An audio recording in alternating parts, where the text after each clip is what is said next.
আবু হাসান, জানিস আল্লাহ তাআলা কুরআনে বলেছেন, নিশ্চয়ই নামাজ অশ্লীলতা ও মন্দ কাজ থেকে বিরত রাখে। সূরা আল আনকাবুত ৪৩। নামাজ আমাদের জন্য কত বড় নিয়ামত। হ্যাঁ ভাই, ঠিকই বলছিস। আর রসুল সাল্লাল্লাহু আলাইহি ওয়াসাল্লাম বলেছেন, নামাজ হচ্ছে জান্নাতের চাবি। তাই আমাদের সবসময় ৫ ওয়াক্ত নামাজ ঠিকমতো আদায় করতে হবে। নামাজের পাশাপাশি রোজাও অনেক বড় ইবাদত। হাদিসে আছে, রোজা ঢাল স্বরূপ, যা গুনাহ থেকে রক্ষা করে। তাই আমাদের রোজা রাখা উচিত, তাই না? অবশ্যই। আরেকটা কথা ভাই, সদকা করা কিন্তু অনেক বড় সওয়াবের কাজ।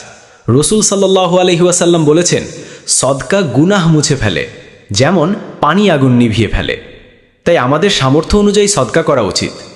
সত্যিই তো ভাই, যদি আমরা নামাজ, রোজা আর সদকা ঠিকমতো করি, আল্লাহ নিশ্চয়ই আমাদের প্রতি রহম করবেন।